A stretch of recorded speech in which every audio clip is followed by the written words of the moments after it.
Hello, everyone. The Old Pro here. We are thrilled to be sitting on the back porch of Mr. Mark Anderson's house in Beaufort, South Carolina. Absolutely gorgeous view overlooking the water, west. Beautiful dock, beautiful boat.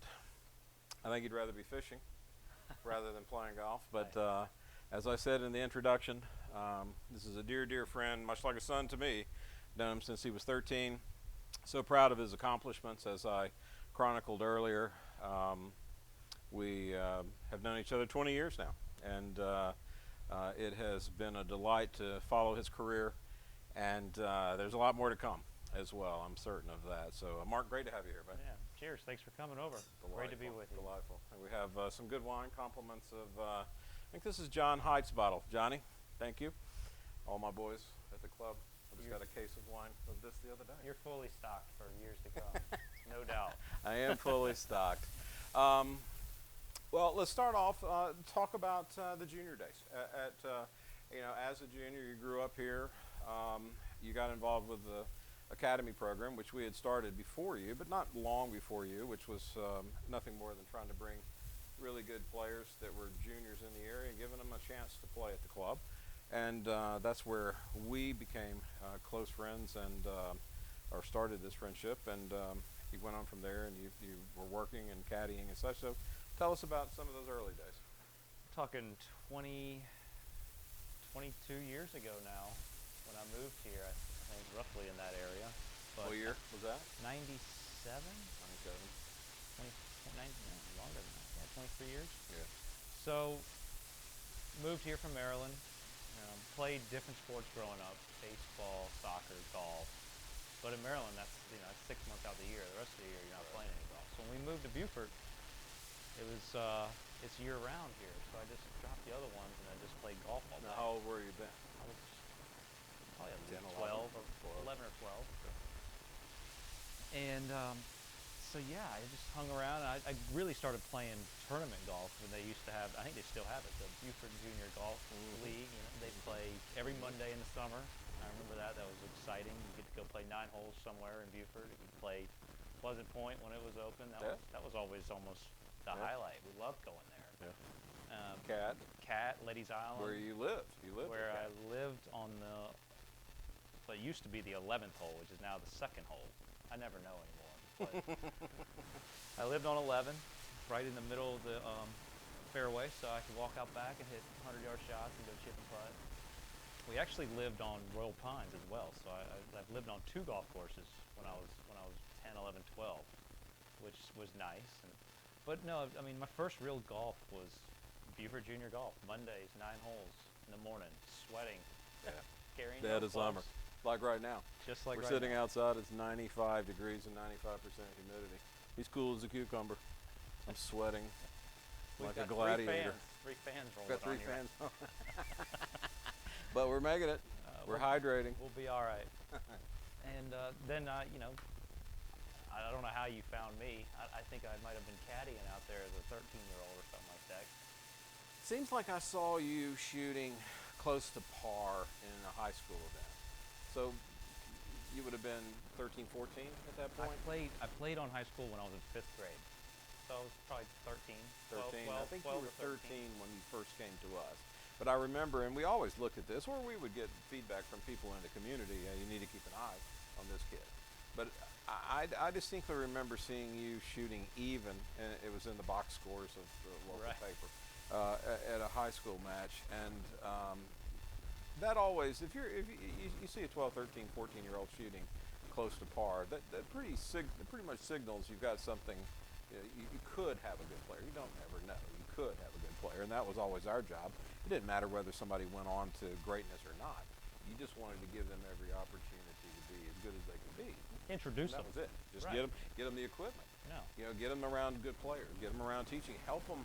Heavens, as a high school kid, making a couple $100 on the weekend, it's a big deal. Yeah, it's a huge deal. Just going out to caddy, even if it's just a single bag, you make $100. So it was, but I think that was it. And I think I started caddying out there. I think I'd get a single every once in a while, like you said, and make $50 here and there, which was great when you're 13 years old. You don't. I mean, what am I gonna spend it on? Fishing gear. I don't think I was spending on that back You weren't then. fishing. I don't know what I was doing back then. It's so long ago. But yeah, Well, that's it it. had to be some good stories out of the caddy rank. Was there any? Do you remember caddying for? I mean, did you learn something? You know, so many people learn the game. Yeah, They learn the intricacies of the game. Did you find yourself learning anything when you were caddying? I mean, you're so much better player I than don't know. everybody else. I don't know if I learned. I learned what not to do quite a bit, which is what a lot of caddies see. You know, they see a lot of, well, don't hit it there, and don't do that, and don't try this. And I think I remember my vivid memories of caddying were for a few members. I can't remember who it was. I think it was Willie Williams. I caddied for him in the rain, and I believe he lost his driver, slipped out of his hand on his tee shot on 3, and went straight out in the middle of the marsh. And he looked at me, Willie, And- you're beautiful. and I went in and got it. I think I Wow, yeah. waded through the pluff mud and got it, and he gave me probably a nice tip or something like that. But that was fun. I don't think we made it past 4 though. We went straight That to the was it. clubhouse. That was it. Yeah, Willie was famous. He had the greatest line ever. He would play to 15. And for those that don't know secession, you come to the clubhouse on 15, then you go away for 16, 17, and 18. And his famous line was he never could understand why you would spend all day getting to the clubhouse and then walk away from it. He never played the point. I think he had to play the point in a blue-gray match once. It really pissed him off. Yeah. He didn't like that. It's like hitting balls. I don't think he ever hit a range ball on the driving No. range in 20 years. No, why? He's a finely tuned athlete. Yeah. But the other great memory I have, I remember, and I don't know Rob's last name. Rob Nash and Dickey. Rob from the Elliott. Oh yeah. Yeah. I can't Son remember of Rob. His stepson. Yeah. Good player. Rob's a funny guy. You know, he's just very outgoing, and he's pretty cool to hang around. But I'm 13 years old, so my first real experience with a bombastic, out there, and it was fun. So I'm carrying his clubs. We're walking down number 10, and I've been carrying his clubs for 9 holes now. And we started to talk, and he said, he looked at me. Now I'm 13. He looked at me, dead serious. He said, "You married?" I said, "No." Oh, that's good. Then he had a cigar. He says, "You smoke cigars?" I said, "No." He's 13. But I don't know if he was.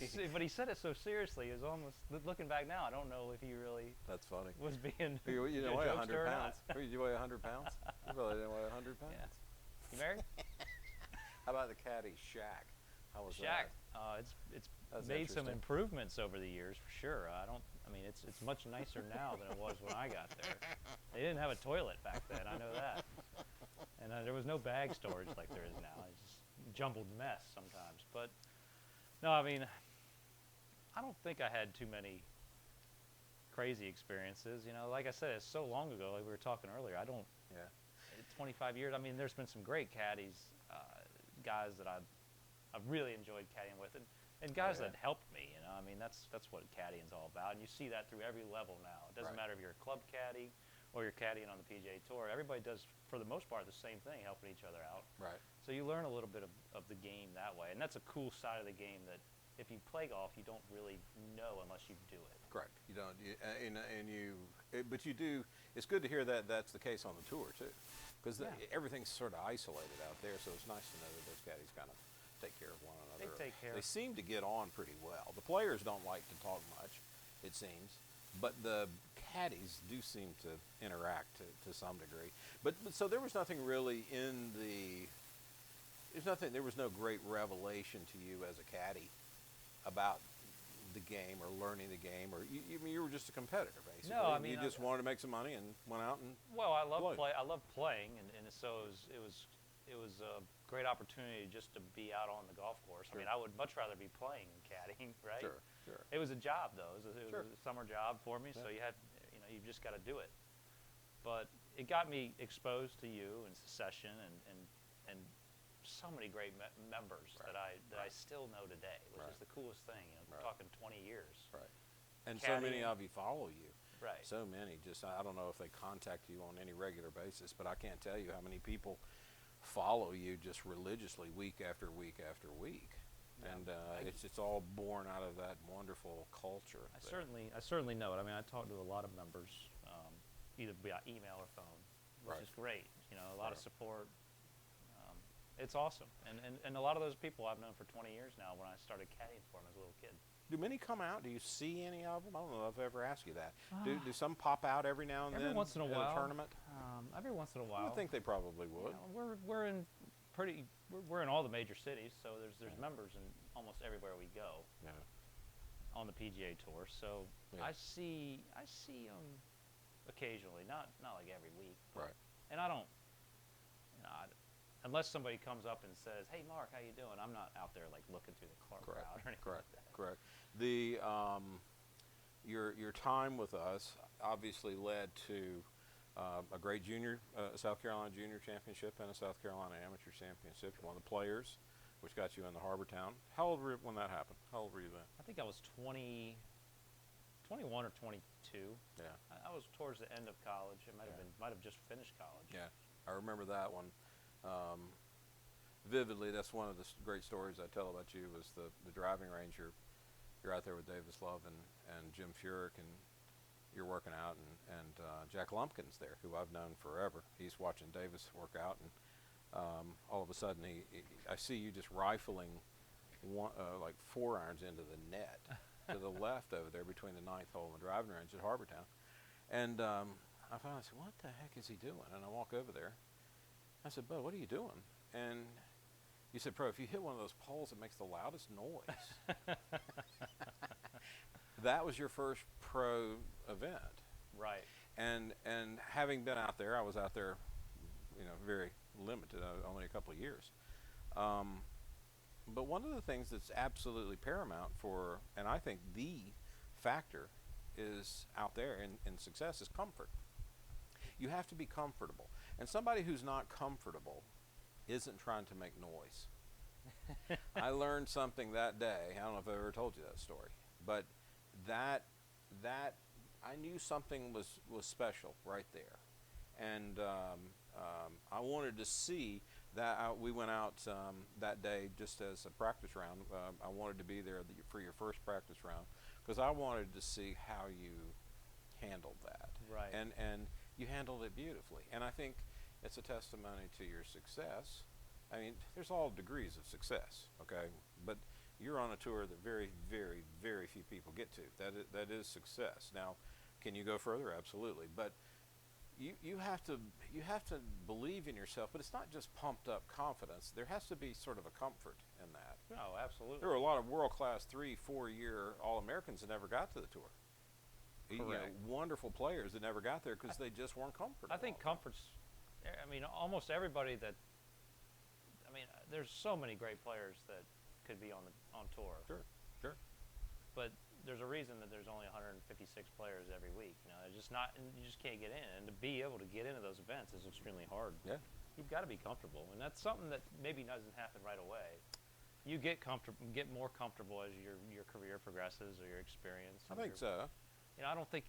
You know, it's rare. It's rare that you find guys that just step out and are immediately ready to go. I mean, you see it. All the top 10, the top 10 players in the world, they're all phenoms, but there's 10 players in the world. Correct. Right? I mean, Correct. And every year there's 3 or 4 that come out that have been 3-time All-Americans, and they won a frickin' tour event as an amateur or something, or they're just destined to be there. They were always there, and they've been there from the beginning. But it's the other 90%. Well, there's when you see those players that you just know they can't miss, right? I mean, Correct. There's a handful of them, like you said, every year. Right. And maybe not a handful that come out every year, but you know that there's going to be 1 or 2. Yeah. And you look at him and he's a rookie, and you're like, this guy's going to make mucho bucks, and he's going to win lots of majors. And it's just going to happen. Right. When I was playing, that was Curtis Strange. That was Scott Hoke.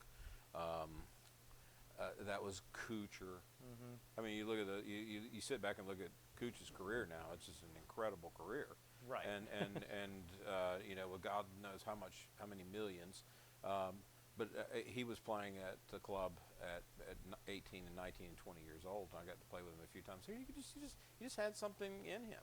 he had that specialness in him. Mhm. But the rest is talent and comfort and as you say, learning to get comfortable to your career. You had a good career in college. You picked off the amateur titles that you needed to pick off. You darn near, I mean, you advanced, with just one or two matches to getting in the top 4 or 8 in the U.S. Amateur a couple of times. You got close. You almost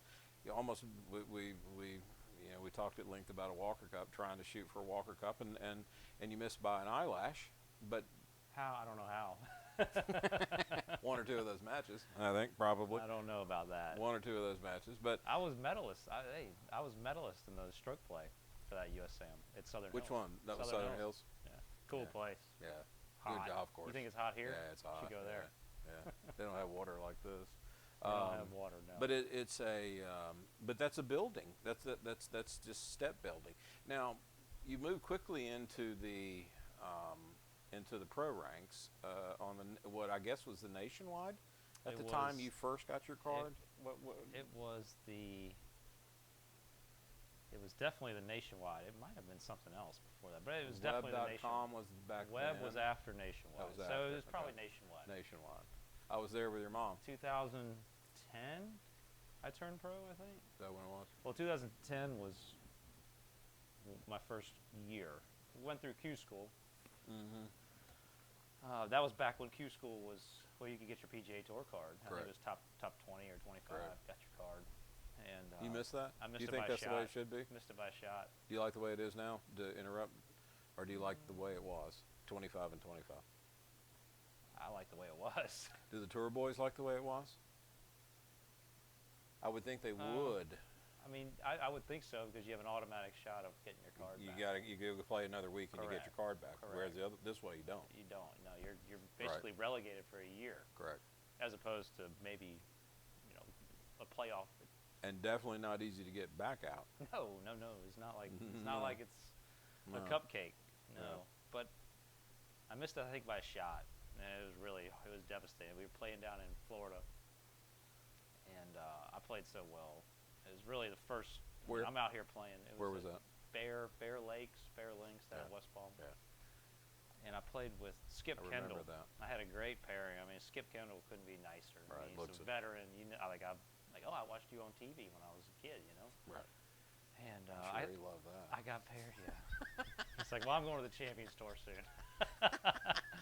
But he was nice, and I think I got paired with him. That was when it was 6 rounds as well. It was a lot of golf. Oh yeah.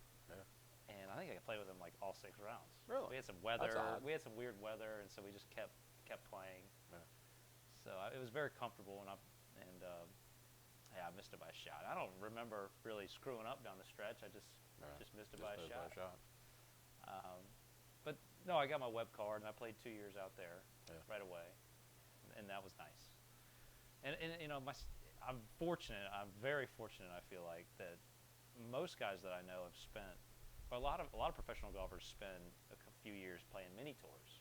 Right. They didn't come out and get their Right. what was nationwide right Right. away. Right. So you're sort of in this no man's land of just playing golf to get better and try and get. And then Q school is your only shot. Yeah. If you don't make Q school, it's all over again. Yeah. And I was very fortunate to play well that first year and not have to do any mini tour stuff. Right. And go straight to the, which is nationwide, which is very competitive. Tremendous tour, though. It's a tremendous. Mm-hmm. They've taught their players so well as to how to handle what will ultimately be the rigors of the tour itself. Everything's set up the same. Mm-hmm. It's run the same, just on a much smaller scale. Mm-hmm. But And you won, not I won. second year out. I think I won. No, I did not. I got my tour card after the second year, but I didn't win. Okay. So Is then that I in played. Charleston, That was in Charleston. or it was there? That was the tour championship was in Charleston. Right. Right. Still one of the coolest shots I've ever seen. The last at the 18th, 5-iron about 215, Yeah, something like that. out of the rough. Got to make birdie. And I mean, you've got to make par. I think back then you didn't really know, I but didn't know. I think we felt like that we were. I mean, your mom and I were on phones and we're trying to figure this out. But birdie par probably gets in, birdie probably gets in, but there's water left, and you went for that thing, hit about 5 feet, and Yeah, that was. Game, I set, remember that match. shot. I don't remember a lot of shots, but I remember that one because it just came out so perfect. And I was like, oh, it's got to be good. And you're That's right. There's so a lot cool. of trouble. I mean, there's a big lake and a bunch of Lake stuff there. to the right. Yeah, you could have made 6. You could have made double or 6 easily. and maybe missed. So But I hit it. I think it was like it went to 2 feet. Just tapped it in for equal. yeah, And I remember played terrible that day. I mean, I just choked myself to death. I played It's so a bad. terrible day. I've been through a couple of those schools, and there's nothing more taxing than that ever. No, In your career, I don't think. I mean, maybe if you're sleeping on the lead of a U.S. Open or something, that might be pretty hard. But everyone will easily put a tour school, the last day of a tour school, up there in the top 3 or 4 most difficult days you'll play. yeah. And then now the first year you got hurt somewhere along the way. What I got was hurt that? after that. 2000. When I was on tour, I think it must have been 2013. You were on the tour. That's right. That's right. When you got hurt, I broke my ankle. fell off of. I fell off the roof. Sold the ladder. But no, I got hurt. It was right in the middle of the season. Had to pay the medical bills. Yeah, But I remember that. It was right in the middle of the season, maybe May. And so I was out for the rest of the year. And that's a tough deal coming back on a medical. It's never fun. Never ideal. Well, it's odd, and you've got to jump in when you have to jump in. You've only got X amount of starts. And You sort of know. You got to play good when you're in. Yeah, I mean, you haven't played probably any leading into that, or you may be putzing around somewhere playing, but that's hard to do. Right. So you lost it, and then eventually you got I lost back. it, and then it's funny. Every time I've lost my card, I just go play the web, and then get it right back. Get it right back. So it's I guess I think it's only happened twice where I've had to play 2 years in a row on the web. That's not easy to do, Which bud. is not. I'm not saying that's a bad thing. It's just I've been fortunate enough to kind of time things up right. And have a good tournaments what I need. Yeah. That's a lot of golf, really. I mean, when talent will take you so far, but it'll take you most of the way. But you have to have some good breaks. I'm not begging for very good breaks, and when you have bad breaks, they happen all the time. There's no reason to get upset about it. But timing is everything in golf. I feel like the right moment, the right bounce. You capitalize on it. It's just really cool. Well, you really see that when you win, don't you? Yeah. Like when you win a tournament, everything just kind of falls into place. Your ball's this far in the fairway instead of this far out of the fairway. Right. There's just little things that happen that do make it happen. But you still have to work. You still have to make those things happen. You have to make them happen, right? And it's not an easy life. People think it's such a glamorous life. That's a load of crap. Especially on the Corn Ferry now, or the Web or the Nationwide. I mean, you're going to obscure places for the most part. You're not playing necessarily the best golf courses. I think they've improved their golf courses through the years as the stature of the tour has raised. And I'm a huge fan of that secondary tour. I just think 25 boys off the tour should still have a way to play in that final week, because that week delivers unbelievable stories. I'm one of those stories. Right. I mean, I didn't win. I was a nobody, but I made it through a tour school. And was a good player, but I had if I had to earn my money through a year-long event, I probably would have never gotten there. But there's always a few stories that tour school always turned out. Yeah, you get guys come out. I marvelous. mean, they're just really cool people too. I mean, But from the tour standpoint, they get better players. You They guys do. come Well, out they get more ready to seasoned play. players. You're ready Right. to play. You're ready to win. I mean, look how quickly they jump into on the leaderboard. Yeah, talking about, I'll try to. I guess I blacked out the last tour school that I went to. I had my card. I lost my PGA Tour card, and it was the last year that they had where you could go to tour school and get your card back. It's been 4 or 5 years ago, I guess, maybe longer, but maybe 6 years ago. So it was out in PGA West, out in La Quinta, the desert in December. Right. Q school, Right. beautiful. I mean, it was like heaven, and I was playing really good, and I had just lost my tour card, but I felt, I was like, I belong out here, and go to Q school, final round, I'm right there. I was I was 5 or 6 under on the final round. I'm making. I mean, I'm on the number coming to 18 at the stadium course, which is a par 4 with water on the left and nasty bunkers to the right. If you hit the fairway, it's a super easy hole. Yeah. But fairway is tough to hit, and so I hit this drive. I'm sitting there. I birdied 17, the island green. I remember this. And so I'm right on the number now. All I got to do is make a par, and I hit this duck hook so far left out in the middle of the pond. Oh. So I drop. Then I hit it down the fairway, hit it on the green. I guess I made a double at that point. So it's over. And I've never felt that feeling of just dejection. I just wanted to crawl under a rock over there underneath it and just lay there. Yeah. And the media is asking, how to feel, and I'm just like, I can't explain how it feels because I just want to go hide right now. They stick a microphone in your face as you walked off 18? No, I got to sign my card, and they said we want to do an interview, talk to you about what happened on 18. I said, well, I hit a terrible tee shot. I was nervous. I just didn't hit a good shot, and it's over. So, but it was just that whole next month. I feel like I just couldn't stop thinking about that shot. Yeah. Why did I do that? Yeah. And then this, of course, you drop the ball, and it's, I'm hitting the same shot over again, and I stripe it right down the middle. Right. It's an easy shot. Yeah. But that's tour school. It gets back to what we're talking about. There's cool drama. There's a ton of pressure. Stuff that happens. Guys birdie last hole to do it. It's big time stuff. Yeah, and that's. I mean, the media likes that because they like that. That drama. Mm-hmm. One way or the other, good or bad, they're gonna want to stick a camera in your face. But that's tough. I've tried to suppress that image. I think that we've talked about this before. I have always thought that your attitude is impeccable. You have always had the right attitude. Those almost scar you to some degree. Yeah. You'll carry that shot. You'll think of that shot. You'll. I mean, it's not gonna change your life, but it's not like Doug Sanders who missed the little tap in. I mean, that changed his life. He's got Scotty Hogue for the Masters. Yeah. But I mean, Scott Hogue had an incredible career. I mean, he just he was as good as I saw. But you've always been able to get past that, and that's so important. And I don't know how I've talked to a lot of people about it. I don't think that's anything you can teach. I think there's something in your DNA that just allows you to move on. I think right. Well, I agree. I mean, everybody's different, but me personally, I'm pretty easygoing, and I don't feel very high-strung very often. I don't get stressed over little things. Yeah. But it's something that I've learned through my career. I don't think I was always cool and collected on the golf course like I am now. I feel like I'm much more mellow throughout the round. Whether it's good or bad, I'm just mellow.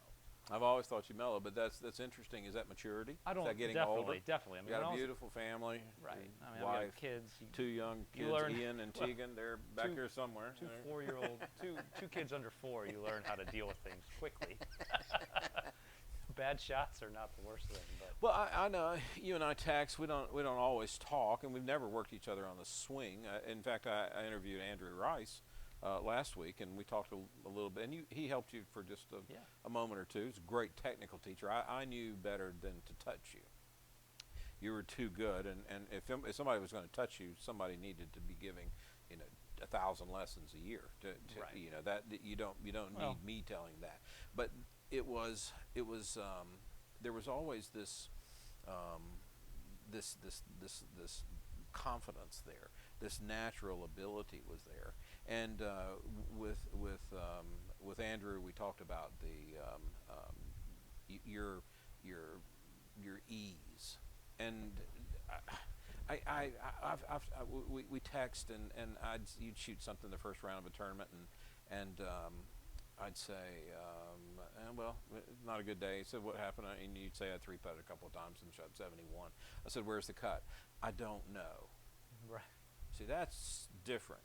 Or you shoot 65 the last round of a tour event, and it just launches you up the board. Well done, bud. That had to make you some money. What'd that make you? Don't know. See, I love that. Because most people aren't thinking that way. I think most people are seeing They're worried about the cut mark, and if you don't put that pressure on yourself, you just go out and play, and you've Yeah. always been able to do that. Just Well, go play. I mean, there's a lot of external factors at these tournaments that you just have to shut out. I mean, Yeah. if you pay attention to the cut, Yeah. what time's your tee. A big one that people always complain about that I love is, morning or afternoon, which wave do you get? You going Yeah. early, The late, or luck late, of the draw. early? It's like, Right. I mean, in the end, if you looked at it throughout the year, it'd be 50-50 probably. Correct. It's not like you're Correct. getting 80% Correct. of one and 20 of the other. Correct. It just is. But a lot of people get upset about But they stuff do, like that. and then the you've never weather. had that. And the weather, and the weather does play a factor sometimes with Sure. the way your tee times are, but Sure. it's not every time. But as you say, it will wash out It washes pretty out. much over the year. Correct. So no, I don't really like to talk about golf, to be honest with I you. know you don't. You don't ever talk to me. I don't ever talk to you. I don't talk to my wife. She doesn't even know anything about what I do. Mary and I always. Meredith's a wonderful woman, and I'll whenever we do chat independently, I say, "How's he doing? As fine as he ever talked to you?" No, No, he doesn't ever talk to me. she either. doesn't know what I do. I don't think. I just tell her I'm going to be away for a month. That's as good as it gets. How are the kids? That's as good as it gets. She's magnificent, and but that's a mindset that I don't think that many people have. Mhm. I don't, and I don't think that's something. I mean, the sports psychologist probably will argue with me that you can teach that. I'm not so sure you can. I think you're born with that. There are these. I mean, I was always. I've got Irish blood in me. I was always fiery, and if I had a round going, man, I'd run it out. I'd make birdies till I just ran out of holes. Right. I never. And of course, that's what allowed me to be a really good player, not a Mhm. great player, a good player. But the flip side of that is if I didn't have a good run, I'd go the other way. And so I was like this. Right. You're like this. And that's the way you have to be. You just have to be. I disagree. I mean, I think I've learned that. I mean, I've trial and error, whatever you want to call it. If I'm running hot and I'm just really upset at the world for a round of golf, my caddy's not having a good time. Mhm. I'm not being cool with it. And it happens every once in a while where you just know at the end of the day, man, I was a real dick out there. My caddy's pissed off. I wasn't even nice to the guys I played with.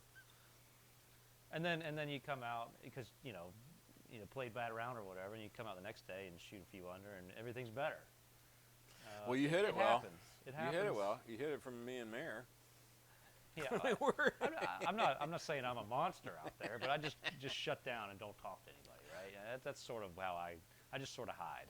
I don't throw clubs. I don't curse. I don't Yeah. scream at everybody. And that's and there's just there's been something very special about your attitude that I think is probably emblematic of most great players. They have a confidence that the world's not going to spin off its axis if I play bad today. Right. They know they're good enough that over the long haul, they're going to be there. They're going to be there. You've had that. You haven't even hit your peak yet, and because of the injuries, you've Yeah. been set back a few years. Yeah. But I mean, heavens, you're right in your prime right now, and I still just know that there's going to be that alignment, kind of like we talked about earlier, where good things go your way, and then all of a sudden you're going to be thrust in the lead, and you're not afraid to win. That's very important. There are a lot of people who are afraid to win. It's fun. It's fun. It's fun to be there. being there. And you don't lose any sleep over that. Yeah. A lot of people do lose sleep. So it is something. There's something special there. Always has been. And it's been for me. I always measured how you thought about how I thought compared to how I thought. And when I looked at you, because I was on the inside, I had the joy of being on the inside of this. I look at myself and just think, I suck. No. Because that's the No. way you were supposed to think. No, as a player. Right. I mean, I was good enough to get there. I just wasn't good enough to stay there. And there's a lot of factors that go into that mix to get you there and then allow you to stay there, or stay in today's world. It's that back and forth between the Corn Ferry and Right. the tour. You know, Right. that's a fine line right there. So That's a tough. Yeah, I mean, there's longevity is in my opinion, it's not really the wins. It's how long have you been out there? You know, Yeah. you look at like Charles Howell hadn't won a bunch, but Correct. he's been out there for Correct. 20 years. And incredible player, It's like I'd take that career. incredible player. That's you right. know? I mean, Kuchar's the same way. He didn't win a ton, but he's always always top 10. there. Yeah. I love Cooch. We'll get him here. I'm sure of that. We'll get him on his porch one day. What I love about him is look at his final round score. His final round score is always like 67. Right. You know, he just goes Well, to like the every bank. score is like 67. He just goes to the bank every week. And I do think, and I've said this to many of our friends, I think that if you were to attain 125 status, I don't think you'd ever lose your card. Yeah. Too good of a player. Just week in, week out, you're churning it out. The problem is you got to get to the 125, and that's awfully hard to do. All right, let's talk about the tour, the big tour. What do you like? What do you not like? Obviously it's a exciting lifestyle. There's electricity to it. I guess there's not a lot of electricity now. No. It's like playing in a college tournament or No. something, I guess. But tell me, about the tour. Tell me what you like, what you don't like, who you hang with. Do you hang with your buds, or are there a couple of buds you play practice rounds with? Tell me a little bit about just the tour itself, or let the people know what. Everything. I love everything about playing PGA Tour tournaments starting on Thursday. But the whole, Monday, Tuesday, Wednesday is just brutal. We hit it on earlier about the travel. Monday's usually a travel day. Mm-hmm. So that day is just a nightmare. You're either flying or driving, and you're checking into hotels, and you're packing, you're doing laundry. That's tough. And then practice rounds, I despise them. Really? I play them because, you need to get a look and get a Right. feel for what's going on out there. You but go they're by not yourself? fun. No. I mean, I'll find a game? either get a game. Usually just show up, just if I'm there. Just show Who's up. on the range? You just look down the range, say, oh, he's going to play, and go play. And there's a lot of guys that I have played college golf with, grown up playing amateur golf with, Right. and a lot of South Carolinians, Lucas and DJ and Right. Kisner and Brownie and Right. Henry Norland, a lot of guys from in this area.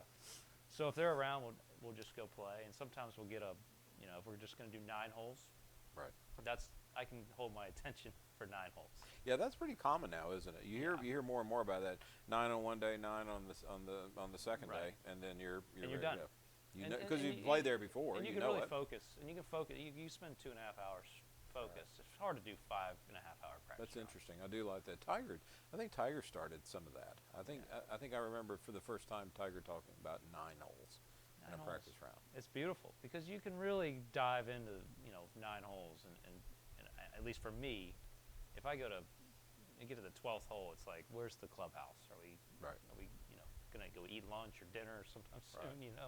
What about like dinner? Do you go out with the people you know? Do you usually do you dinner's stay in, or dinner's pretty. You're a loner? You're on your own, yeah.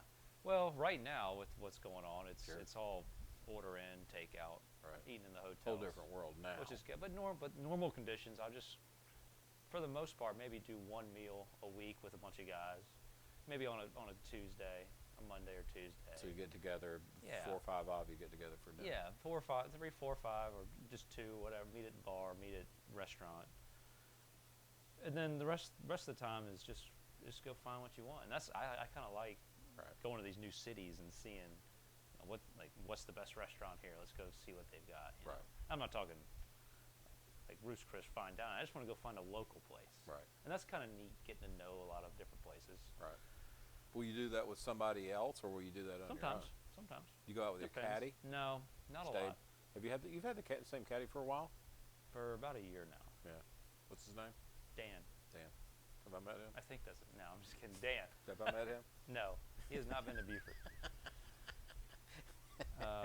Yeah, and I've got there's a lot of caddies that I know that have actually caddied for me before. So sometimes we'll Right. go out with them, but I don't really go out. I try to keep it sort of separate. I don't. Right. He's my caddy and he works for me, and we're Right. and we're friends, but I'm not his best friend, right? How I've always noticed that you don't really use caddies. That do you call him in? To give us some insight into talk. that. Do you like if you do you had you prefer to read your own putts and then call him in, Right. or do you like him on you? How do you like it? I tell all the guys that have caddy for me, I'll read the putts. Don't even look at them. But if I need you, I'll ask you. Correct. And I don't do that very often, but Correct. every once in a while I do. I don't Correct. see. I don't like nothing worse than reading your putt and your caddy reading it at the same time. Yeah. And you're wondering what he's thinking. Correct. Or if he says something. Or if he says something, Now that like, changes well, no, your I actually thinking. have it breaking the other way. Correct. Now Now you're well, screwed. we're like this. You're still not going to make the putt. No, I'd rather for you sure. be over it wrong. It may still go in, but if you're over it confused, you're never going to get it. To me, the less information on the the green Yeah. is better. Yeah. I think I want to try this one time, where for a whole day I'm not even going to read the putt. I'm just going to look at it. So it looks like it's breaking right, and then I'm Right. going to hit it. Right. The left edge putt, let's just hit it. Just go with I'm it. not even going to try to read the putt, I think that's good. I don't think because there's when I anything do wrong that with at home, it generally is pretty good. Works. Yeah, I don't. That's. I mean, there are certain places you can't do that. Right. Well, Like Torrey Pines. I mean, you played well at Torrey this past year. In fact, I really enjoyed chatting with you because you were in front of Tiger that day on the last round, and the electricity there you said was phenomenal. playing with Bubba. Playing with Bubba in front of Tiger. Correct. I mean, there are There's just a lot of people. throngs of people that are going to come There's out a to lot watch of those two people. come through there. Yeah. And it's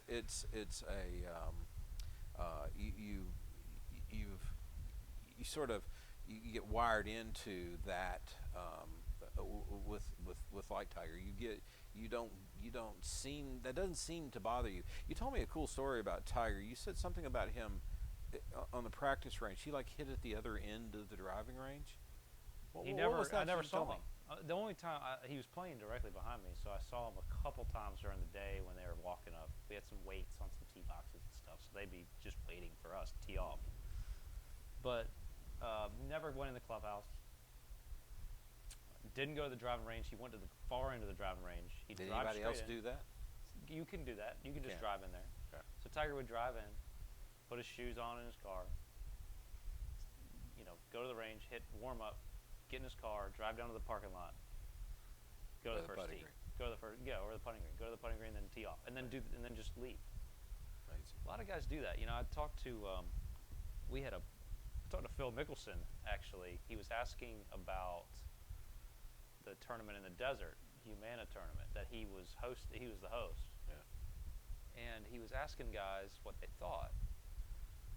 And we were saying, I thought, they did a really good job with the food and whatnot. He goes, well, I never went in the clubhouse, so I don't know anything about that. He goes, put my shoes on before I left the house and drive straight to the golf course. He's the host. And just go to the driving range. He's like, no, I never went in the clubhouse. He's the host. He's the host. He said, how was it in there? I said, it was great. Beautiful. That's good to hear. Those two, been around any of them at any? I mean, aside from that, you No, I haven't what's your been. take on those? Well, Tiger plays superstars. 10 times a year. They're and so Have you don't met him? see him. Have you played with him? Never played with him. Got Yeah. close, like you said, but never played with him. I've had lunch with him. Yeah. Just sitting Seems inside. like just a good egg. Yeah, he's very down to earth. Yeah, just seems that way. I mean, I don't know him. He's such a superstar that his world has to be so sheltered. Right. It's ridiculous, but it's still. I think if he were sitting out here right now, we'd have a fun time. I think so. Yeah, I think so. It's just hard to fathom what goes on in that life. And he moves the needle so much still. Yeah, if Tiger plays in a tournament, you can tell. I mean, just everything is different about the tournament. It's different. It's just different. Do you think and I would say I would ask this arkingly. Do you think do you think the other players miss the crowds, or do you think they enjoy not having the crowds? I think everybody loves not having the crowds. Interesting. Everything's easier. There's easier. nothing. You just go play golf. You just go play golf. There's no, you have to walk over here and then you have to go this way, and there's no ropes. That's a great comment. I mean, It's- I've wondered that. I sucked that out of you. Yeah, I mean, I think, yeah. We want the crowds back. I mean, Yeah, I love it. we're getting spectators back soon. I mean, I think this fall we're going to have a limited Mm-hmm. number, but as it is now, there's no marshals out there. There's no crowd. You know, there's just noise. It's just quiet. I mean, I think we play faster. I think it feels like we play much faster golf. Either I don't know Yeah. why. Guys are just playing. They're not showing. They're not showing on. But I've never even thought about doing that just because there's a bunch of people around. But it is intriguing, isn't it? It is completely different. And a guy like Tiger, who just gets them bombarded from 100 different ways. Yeah, you'd think every he would play, hour. I would have thought he'd play every tournament with no crowds. He's got to love that. Because he'd be perfect. Yeah, because he's shunning them as much as he can. Right. Just because Phil probably is the opposite. Phil probably likes it. Exactly. He probably, and I would think, like I'm a big Rahm guy. I've been calling for Rahm to win the Masters for 2 or 3 years, and I mean, he may have been a little hot-blooded and pissed away a lot of stuff, but that talent was there. I can see him getting juiced by the crowd. However, we just saw one of the finest tournaments I've ever seen Right. at Olympia Fields, which I is heard. one special place. I heard it was tough. Ooh, I had a chance to play there, I guess 2 years ago, maybe 3 years ago, with Bruce Milligan. Thank you, Bruce. Love you, baby. What a place! Holy cow! Used to be 72 holes there. Have one golf course? 72 holes they had there for What is about it, a couple 30, city 40 blocks? years after. I think it was. I think they got 1,000 acres or something. I think after World War II, they lost a couple of courses, and there were some financial okay. shakeouts, and it worked down to 36. But Rahm, he didn't have any people there. He made some astronomical 60, Yeah. 70 footer on the final hole. After DJ makes some I saw astronomical. I saw DJ's nice Holy putt down the hill cow, there. Holy I cow. loved his reaction. Just yeah, I mean, that's as excited as you'll ever see him. he was get. yeah. His heart rate must have been. How about like him? 70. Tell me about him. You've probably known him. I know, I've He's known from him. the Carolinas, but I don't know. He kind of hides a little bit too, doesn't he? Well, I've known him since we were. He grew up here in Sacramento, so Yeah. he's a couple years older than I am. But he went to Coastal, so Yeah. we met each other in college and amateur golf. I don't know him great, but he's a pretty nice guy. Yeah. But he's just a different animal. He's Yeah. like we talked about earlier. He's Freak. the freak. I mean, He's the freak. he's a superstar. That's And a good, then he'd be making millions in football or basketball right. if he'd wanted. If Right. he'd have chosen to go that Right. route. I mean, he's just an incredible athlete, but he's got the way he operates his mind. Yeah. It just he has no fear. He has no worries. No Right. stress. No anxiety. Right. And I mean, he looks like that, and you think, well, he's inside. He's got to be churning. I really don't think so. You don't think so? Inside, he's just like, The same. I'm gonna slice it out over this water here and bring it in. And if he doesn't, Yeah, I'll try it again. I'll do it next hole. I'll try it again. Yeah, and see that gets back to that mindset again of he's comfortable in his skin. I heard a great story about him. My caddy was telling me. I know his old caddy Bobby. My caddy and him are great friends, and Bobby was on the bag at Whistling Straits, I think it was. Yeah, When they had the bunker made a incident. mistake. Yeah, And Oof. they had tons of wins together. They had a very good career. But he said, Bobby said they got done with the tournament after, basically losing it Yeah. on the last hole by grounding his club. yeah. DJ walks by the car and he's like, you know what, Bobby? It's okay. I'm hitting it really good. I'm gonna win next week. Boom. That's the U.S. Open Boom. or the PGA. It wasn't the PGA, PGA. yeah, He PGA. lost. He's Yeah. like, I'm hitting it great. I'll win Yeah. next week. Whatever Beautiful. tournament we're going to. Beautiful. And that leads me into what I wanted to ask you about this bomber class. Yeah. I mean, Everybody's a bomber. We're seeing something. I mean, you're 300.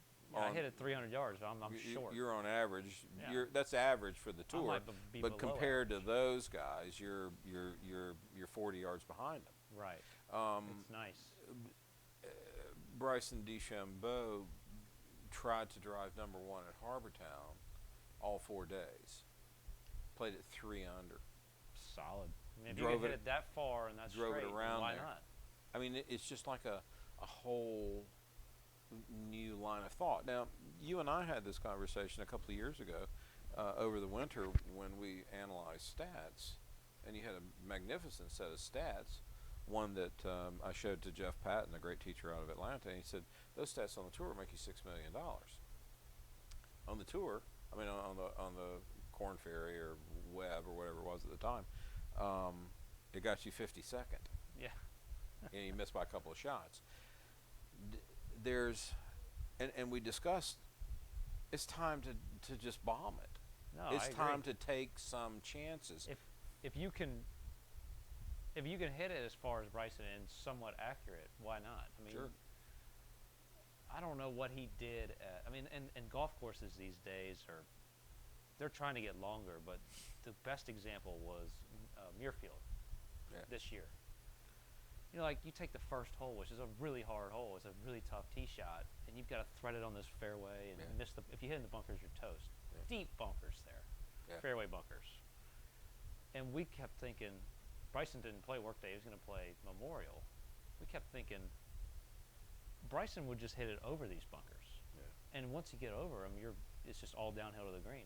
And we saw, I think I saw this shot track on that hole. He did. If he hit it 30 yards from the front of the green. 30 yards from I'm the hitting green. a driver to the left of the bunkers and hitting a 8-iron or 7-iron in. Amazing. And he's flying them, and he's 30 yards from the green. So does that, as a tour boy, does that push you to want to do something? Does that push you to bulk up and try to hit it 30 yards further? I mean, I'd love to hit it further. I can't do it like. I mean, you're not short. You're I'm not not short short. at all. You know, really, there are so many good players that they wedge it really good. 150 yards and in, kill you. Yeah. I mean, Bryson can hit it 30 yards from the green, but if he can't chip and wedge it, then he's not going to make birdie. Right. And you got Zach Johnson back here who just Right. plays it out there Right. to 140 yards, and he wedges it. He says 9-iron to 10 Right. feet and makes the putt. It's pretty easy. It's a different type of game, but it works. And and there is a mindset. It's almost and we talked about this prior to your successful run to get your card back. There's a liberating element to that. Instead of making, I think if I remember the stats right from the year before, he made 22 of 26 cuts on the web or whatever it was, which is freaking awesome. I mean, that's awesome. Yeah. That's hard to do on that It's tour. hard to do because it's only 60 players. But you'd rather make half as many cuts and finish in the top 5 3 times. Right. That's more important. I'd rather just win one time or and win miss one every time cut. and miss exactly. and I think that's Koepka's that way. Right. DJ, I thought DJ showed some incredible savvy this past week. I watched a good bit of that tournament because I love that golf course. It is a real gem. When I played there, I think that they could have played the U.S. Open there the next week. There's a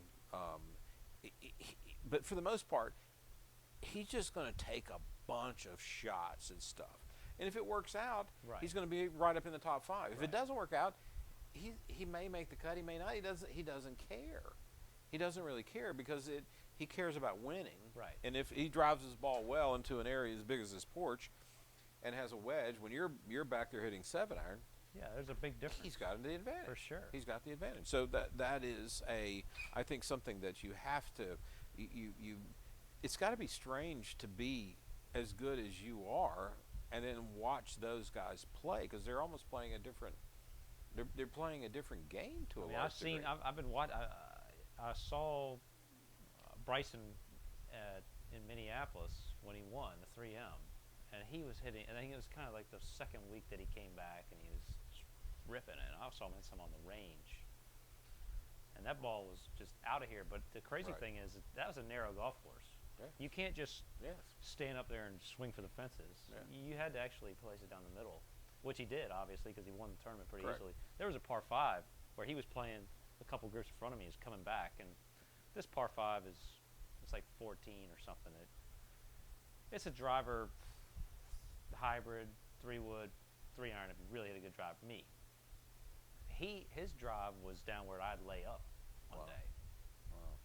I mean, he had 9-iron into the green. Wow, that's crazy. That's crazy. And that's going to come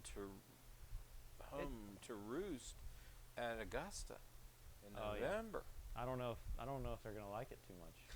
Quickly on that one, and I want to get to as a byproduct of the length, the ball. I want to talk to you about the ball.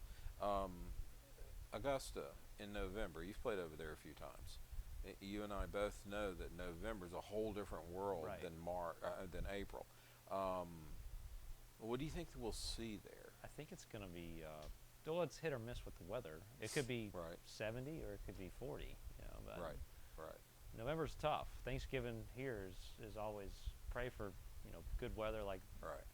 fall, Right. or it could be winter. I don't know, but Do you think they'll? It'll If it's soft, because it'll be it's going to soft. be cold. I think it'll be It's soft. going to be soft, and so the ball's not going to run. So it's going to be. I mean, holes like number 10. I've played there a couple times in the fall where 10. you're 10, you're on out the there slope. hitting a 9, utility. Number 9. Yeah, you're hitting utility into 10. You're not down that hill. No. You're hitting hitting off 3, the 4, side or of a 5 hill. iron. You've hit 5 iron or something into that hole. Well, number 9 is the really big one. Exactly. In the winter because Exactly. you drive the it downhill, downslope. but you're actually hitting over here, so you're on a downslope, Right. ball below your feet. It's a Right. weird shot.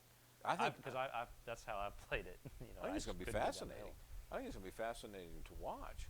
Yeah, it will. I mean, and then you look at Bryson, and he can get it down there. He'd be your pick to win. It's one of those guys. Dustin can't play there for some reason. I mean, I know he wants to win, but he hits a cut. Yeah, He that just- cut he doesn't just really work as doesn't work. well. Yeah, it's but he's so good. He'll probably still be in the hunt. Whether he can win or not, it's just a function of luck. It'll be interesting. 2 Breaks. Masters and 2 U.S. Opens in 1 year. I love it. I love it. I love it. I love it. And Wingfoot, we got Wingfoot in a couple of Wingfoot. weeks. I think probably behind Oakmont, the hardest golf course in the country. Shinny, you can probably argue Shinny. Shinnecock's so fair. It's as good as it gets. But Wingfoot, you have to stay under the hole constantly. Under the hole. Yeah, I really wish I was playing. Yeah. No. You couldn't even qualify for that. No this year. qualifiers this year, but I would No. definitely have Brian Williams caddying for me. Because doesn't he shoot? Brian Williams, Doesn't he shoot 2-time club champion. 69 every time he plays? it? Yeah, that's what. 68, 67. I would definitely have him caddy. That's for what him. I've been told. Absolutely. He's won the club championship twice. You're a beauty, Brian. We love you. All right, back to the ball. I've done a couple of interviews now, and surprisingly, and I won't say who they are. You can go look at it. They think they should retard the ball. They think there should be some kind of common ball for the tour. Yeah. Thoughts? You told me that. I think that's not. That just doesn't sound like it'd ever work. I don't like that idea. Yeah. Well, there's already. I mean, how many ball manufacturers are there? You've got, say, the half a dozen that are legit. Yeah. Trixon, TaylorMade. Right. People are playing different And you're a balls for Titleist boy. different. I'm a Titleist guy. I always cheers to Titleist. And, we always love our Titleist boys. People play different balls for different reasons. TrackMan tells them one goes further than the other. Right. I don't know. I played Pro V all my life, so I really don't. I haven't really tested anything else. I know it works for me. I just don't understand. I mean, if you're gonna change the ball, what are you gonna do? Just make it go? Everybody hits it 280. Yeah. Limited flight ball. Yeah, I think that I don't know. the thinking on this is that you now have to play a 7-iron instead of a wedge, or a 9-iron instead of a 7-iron instead of a 9-iron. It brings bunkers into play. Right. Instead of bombing over them, it brings bunkers into play. Cut. No, we're not cutting that. Say hello What's to up, buddy? Ian. Say hey. Hello, E. Do I get a hug? You gonna give me a hug? Come on. You better give me a hug. Birthday boy tomorrow. Oh, happy birthday. How are you, bud? It's good to see you. Put his shorts It's good on to today. see you. Put his shorts on. They're backwards. Ian, this is Ian, and Miss Tegan is around somewhere. She's outside of Rome. And hey, She's- Ian, can you close the door so the AC doesn't come out? Oh, you got to close the door. And then we're gonna talk for a little bit longer, okay? Thanks for saying hey. Mwah. But, Ball. the ball, yeah. I don't. So if But if you it change goes, the ball, what do? You just make every ball go the same distance. Yeah, I guess you Then guys are would- hitting the same distance with every club, and it just comes down to It just pulls you back. That's all. They're saying it makes the golf courses obsolete again. I mean, it makes the golf courses playable, and they're not obsolete. well, I'm a free enterprise guy. I mean, as obsolete long is, as obsolete is relative to whatever you used to play it at, right? So I mean, if you look at a tour event, so just pick a course, say Arbor Town. Harbor Town. You know, if you remember playing Harbor Town back in the day when you hit a 5-iron into one of the par threes, and today the guys are hitting 7-iron, it's all relative, right? I mean, Correct. so I don't. So you're saying the same guy will win? I'm saying, well, Harbor Town's unique in that, but any golf course, it's to par. So if 10 years ago a guy won with 10 under par, and today a guy wins with 20, it doesn't really matter.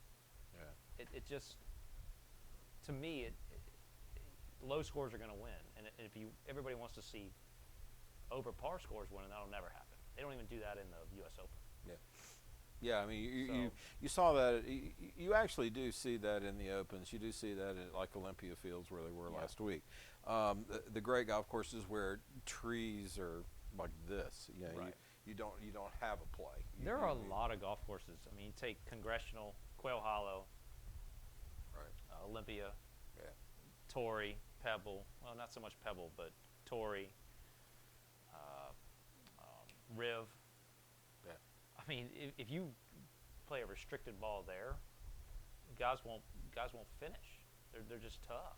They're They're already hard golf courses. Yeah. I don't know why everybody's so enamored with I scores are too low. I have found it interesting, and I think the argument is that if I can carry these bunkers that are 300 yards out there, then the golf course isn't the same golf course as it should be. But if you pull DeChambeau to where he can't quite cover it, and you are now back 30 yards, if he drives it well, he's still going to win. But if he doesn't drive it well, he's in bunkers, like you say, at Muirfield that are deep and he can't get out of. And so it maybe does give you an advantage. One word, rough. Rough. You just have to have rough. You have to have rough, yeah. And so many courses we play actually don't have a lot of rough. Right. You're not afraid to hit in the rough. Right. That's the modern golf course too. You play a lot of modern golf courses, more modern. Now they're reverting back. They're playing some wonderful old great golf courses. Always loved it when they play Ridgewood up in New Jersey. Classic golf course and 3-4 under wins. I mean, the old Rough. classics still hold up, No, but they do grow rough, and you just the got to drive classics it. are the ones that tend to grow the rough. That's just how they operate. They're narrow fairways, lots of rough. They're short. So does the tour dictate rough? A lot of the tour pretty much says this is what we're going to have, and I don't want to say that it works like this, but I really believe that when certain players are playing, they will cut the rough. They won't have any rough because some guys just won't play if there's a lot of rough. Wow, that's interesting. I'm not going to say who, but you could probably take a guess. You'll get yourself in trouble with that. But I know that there's some stuff like that happens. It's just we played that golf course this year, Detroit. Cool course. Oh yeah. It was, Detroit Golf Club. Detroit Golf Club. Those built were built in Hagen 18 was, wasn't he? Didn't Hagen have was out the pro there, yeah. Built in the 1800s and short course. They didn't have any rough. They cut the rough. They said they had it. They cut it. Now, if they had serious rough, it would have been Bryson shot like 20-something under par. But, Right. But if he had some rough, then it was definitely going to be tough. So the rough wasn't that high there. No, but it's a golf course where they if you just add the rough, it really affects it. And I think that's the only thing that you need to do. I don't agree with changing the ball. I don't agree with redesigning all the golf courses. If you put rough in, I played Congressional the year after Rory tore it apart in the U.S. Open when they had no rough. Right. They lost it or something. The next year they were mad and they grew the rough up. Yeah. And if you couldn't hit it 50 yards, Right. it was tough. And what won? Yeah, probably like well, 3-4 under. yeah, Yeah. single digits, Yeah. and that's not even a major. Right. Yeah, but that's a major crop. That's a major course. That is a major course. That's a that's one of those classics that. Torrey this past year is a big golf course. Oh yeah. I mean, Yeah. there's no hiding. Yeah. You just have to hit the fairway. You miss the fairway, you were not getting to the fairway. What one there?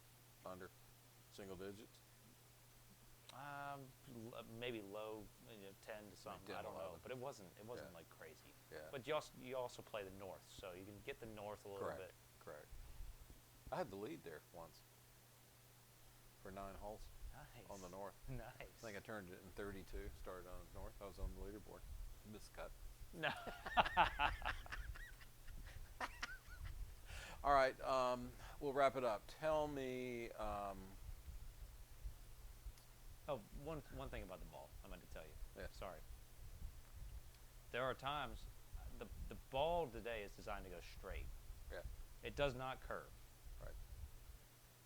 And it's frustrating to me a lot of times that when my eye is seeing that curve. Right. You want to work it in one way or the other, usually right to left. And when it starts to turn, you're like, that's going to be good. And then it falls straight. You're Correct. like, Correct. man, it should be 10 feet closer because it was turning and then it just didn't. That's just the ball Correct. today. It's straight ball. Would you prefer it to curve I would and prefer to have sacrifice distance? I would prefer to have more curve. Right. And do they not build a ball for that? Not the one that I've found.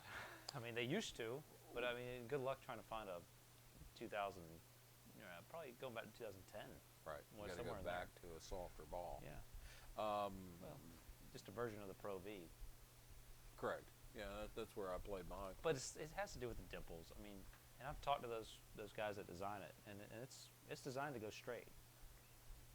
It's designed to not curve one way or the other. Well, you know as well as anyone, you're playing equipment that is meant to help the higher handicapper. Yeah. Perimeter weighted. In my day, I played wood heads. They were center weighted. You'd hit it on the toe to hook it. You could slip the heel in it and cut it. You could play in soft, soupy balls that would not go anywhere. Right. But you could definitely hook it. And you're right. You do see, and I've always been a hooker of the ball. You do see a ball start right and start to hook, and then it just falls straight down. And but it would seem to me that you could probably find a ball that spins, but you're going to sacrifice some distance for the most part off the tee, which nobody wants to do. No. Well, like we talked about. I mean, it's almost you just have to hit it as far as you can these days. If there's no rough, Yeah. do it. So rough's the key. Rough's the key. You've traveled the world. Tell me top 5 golf courses. Pebble, just for the beauty of it. Sure. Condition is whatever, but it's Yeah, Pebble doesn't Beach. matter. Yeah. Torrey, south. Yeah. I love it. It's just a big golf course, and it's Yeah. also beautiful. Did I tell you I had the lead there? Yeah. You made the cut or missed the cut? Andy Williams. That was the old Andy Williams. Yeah. The top 5. I do have an open. You haven't I don't played have an open an yet. open. I'm sort of. You've also played all these great courses like up in the Northeast, and I've never played any of them. Still looking for an invite to any golf course in the Northeast. Well, But- you just got to go there. That's all. I played Royal Melbourne in Australia. Strong. That was very good. That's somewhere you haven't been. You need Nope, to get I down have there. not been. You have to do the We same. can talk about that quickly. That was the Masters of the Amateur. Masters of the Amateur. What year? I got in the year after I won the Players, so it would have been 2010, probably 2009. And won in a playoff over Ricky Flower. Ricky Flower. Fowler. I'll tell him you said that. Flower. No, we had a great match. It was. Yeah, he went back and forth 2 or 3 holes. You made eagle on the last to his birdie. I think we both birdied the last 2 holes in regulation to tie. Were you playing together? We were playing together, last group. You were babies. We were babies. Yeah, he had hair. I mean, his hair was way longer than mine. I had long hair. His hair might have been down to his elbow. But we both finished up strong. It was it was really tight. Got to a playoff, and then we both went birdie, the first 2 holes, and then he birdied and I eagled it. Nice. So we went 3 holes. So we calculated it. It was 2 under, 4 under, Yeah. 6 under, 8 under, and then we were like 11 under the last 5 holes. Nice. That's a good one. And that's a big event. That's a big deal. Yeah, it was great. That was a big deal. It was a great event. Now there's a guy. Let's quickly jump there. I have often said that the difficulty on the tour these days is that you work your butt off from juniors to college to early pros, and then you succeed, and then you're sitting there one day and you're worth $20 million. The Tigers of the world, the Nicklases of the world, the Mickelsons of the world blow right through that. A lot of people get caught right there. Mm-hmm. Is Ricky? No, He's, I think he's fine. He's not caught there. I think that's one of the best putting strokes there is. Yeah, out there. he rolls his rock. He always has. You know, Always has. He's always done that really Always well. has. I went to the Walker Cup at Marion when that was the one I think you missed, if I'm not mistaken. That was the one that was Correct. You were Correct. You were right there. I think you're right. And I watched him play, and it was just mesmerizing to watch him putt those greens. Those are difficult greens. And he just looks so good. But it is hard. It runs against human nature basically, to be sitting there knowing you never have to work again the rest of your life, and then get out of bed and go pound balls or go hit the road or go hit the gym or Right. whatever it is you do. So I think a lot of people get stuck there. And I don't think Ricky is. is he the same age as you? No, Give or take? he's maybe younger than I am, maybe a year. Couple of years. Roughly. I mean, we're okay, you're within right there. a couple of years. Yeah. So he's early 30s. Correct. Okay. But I mean, you look at like Justin Thomas. I mean, Yeah. he'll be player of the year. If he's not player of the year this year, then there's a problem. But Right. I mean, like he has. Every time he tees it up, you feel like he's the odds-on favorite to win. Yeah. Yeah, and he's got more now than he needs, Right. more than likely. I mean, you never But he's know. every time he tees it up, he doesn't just- play. You know, he's sort of dialed it back, started going, picking and choosing. Not playing as many. Right. Yeah. Yeah. But And when that's he shows normal. up, it's like he's going to contend. Well, there's this is wonderful. really hard. There's a comment that you hear players make that I want to spend more time with the family, and whenever they make that, they can go Yeah. from 20 to 200 in a heartbeat. Well, Rory just had a baby Yeah. yesterday, so Yeah. you'll see that. Yeah. He'll win. He's Too good. the new father thing is it's a very good luck. Cool for him. Well, and his golf career. Yeah. Everybody wins right after they have a baby. I think I did. So you're calling him for Augusta? Yeah, I'm calling him for the next big tournament Oof. he plays. He should have been. He should. I don't know if he can win at Wingfoot. You got to drive it awfully well at Wingfoot. Augusta. He could win at Augusta. I don't He think there's should. any doubt about it. All right, so But going back to the golf you had courses. 3. Yeah, you have Melbourne third. Or have you Royals played Pine in Valley? there. Have you played Never any played of the Pine big Valley. boys? Okay, You we know, got to fix Pinehurst, but Yeah. that wouldn't be on there. It might be a You played a toss-up. British amateur. Did you play anything? Played over- Lytham. Lytham. Yeah, which is probably the one course you really. It's a good course, Well, but it's a it's good not a one. links Sure. course. Sure. Yeah, It's but not it's a a good true one. links. It's Yeah. in the middle of the Just city. a lot of bunkers. You got to drive. Never around hit the in a bunk- bunker. Ooh. Never In the hit entire tournament? in the entire tournament. Did you qualify and go to match play? No. Okay. I played too conservative. I was hitting 7 irons off the tee. That is a beautiful place. I love Lytham. Sevy but, Lytham. All right, come on. Harbortown. Harbortown's up Beauty. there in the top 5 for It's sure. a beauty. And then my favorite course is Wade Hampton. Oh, it's a beauty. Wade Hampton in No, Cashers. there's no doubt. It's you know. I think it's just so natural. For a mountain golf course, it's not mountainy. It's not up and down. It's in a valley. Oh, it's gorgeous. Flat. And they've redone it. I haven't seen it. We know a lot of friends there, and we need to get up and see it. You know, I think it's Fazio's best. I would. And that's a big I would statement agree. he had more than you can shake a stick at. That's for sure. It's just a really natural looking golf course. It's not manufactured.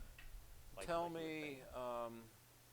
you're as good as natural a player as I've ever seen. Tell me the best 3 players you've seen. that I've played with or seen. Played with, probably. The best player that I've played with, that I've personally witnessed is Justin Rose. I don't think you'd be wrong there. He hit some shots. We played the final round in New Orleans a few years ago together, and he made a run. I mean, he made a good charge. I think he shot 64. I remember that. He finished second. Finished second. Yeah. And we teed off, an hour before the leader. We weren't really in it, and he made a run that Sunday, and he hit some shots that I don't know how you. I said I don't know how you hit that shot. I can't hit that shot. But he's just making. He's like, oh, it's routine for him. Good man. Good guy. Seems like a very good guy. He Yeah. said, I remember we were playing. It was kind of windy towards the end. 17 at Zurich is a par 3 with water down the left. It's a long one. It's 230 yards. Yeah. Water left, bailouts to the right, and pins back left. And he hits this. I hit first. I hit a really good shot, like 20 feet. I felt great about it. He hit it in there about 15 feet. And we're walking down there, and the wind was just whipping. I think left or right. Left or right. So you had to sort of hold it against the wind, or you had to start it over the water. And we both held it in there. And he said this was the year after he won at Marion, the U.S. Open. Yeah. He said that shot was harder than the whatever 3-iron he hit into 18 or whatever. Oh, yeah. Oh, because yeah. that shot was way harder. Oh, yeah. Talking Yeah. about Zurich, Yeah. Yeah. Yeah.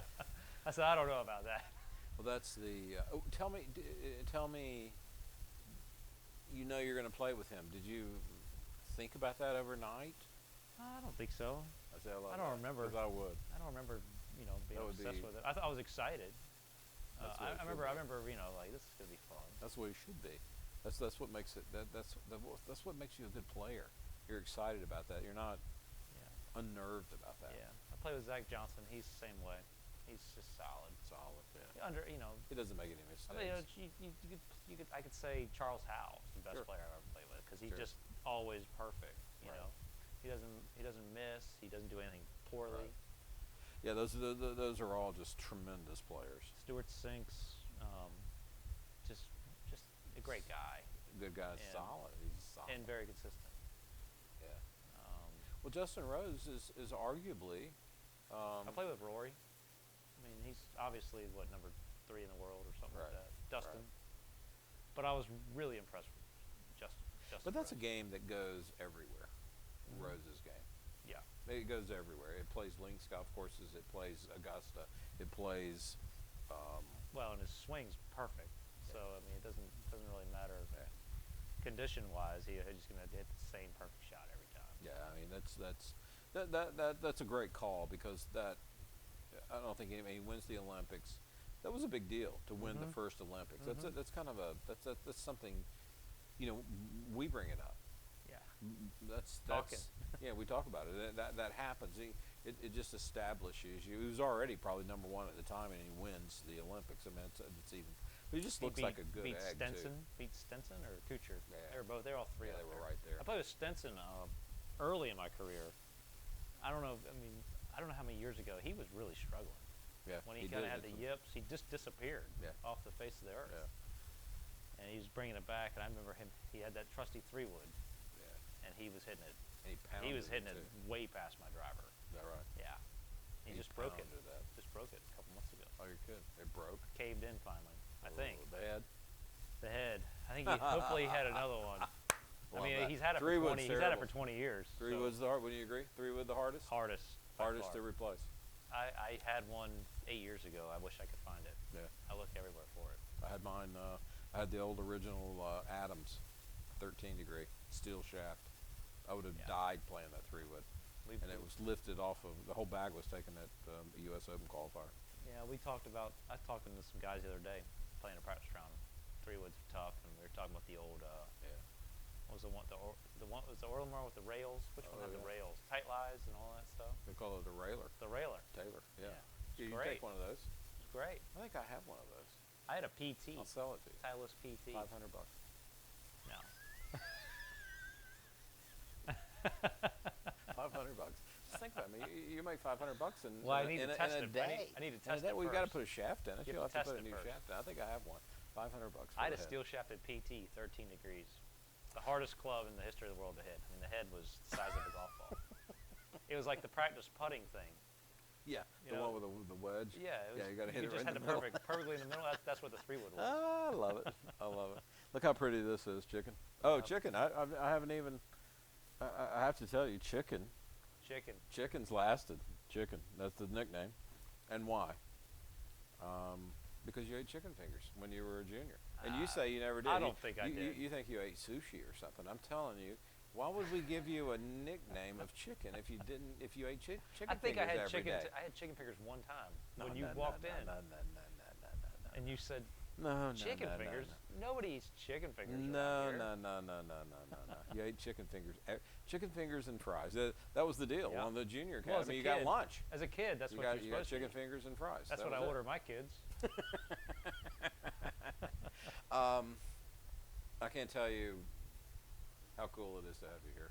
Yeah. And Well, what it this is means awesome. to me. I mean, this is as I slipped into retirement. This was one of the things I wanted to do at the website, and I get to travel the world, and I know all the movers and the shakers, the caddies, the bartenders, the restaurant owners in St. Andrews. We know them all, and to be able to sit down with them and just chat and chronicle our lives together, our relationships with these other people, or my relationships with these other people, it is special to me, and I can't thank you enough for being here, Well, it's and great for what having you. you've given me. You've given me so much, Yeah. and there's still more to come. I don't know. There's a win coming. I don't There's think a win coming. I don't think I've done as much for you as you have for me. Thank you. Oh, thank Love you. you. That's very kind. I always said I'd be there for 2 days, 2 days in your career. The day you get your tour card, which I was with your mom, at Daniel Island, and the first round at Augusta. All right. Still waiting for that one. All right. Well, All right. next, Cheers, what's that? Next spring. Next spring. That sounds good. Just go win. This one doesn't have spectators anyway, so Go you win wouldn't be next allowed. week. Yeah, it's easier for you without the spectators. Thank you, guys. Great to see you, and great to be with you. And we will catch up again soon. Cheers. cheers.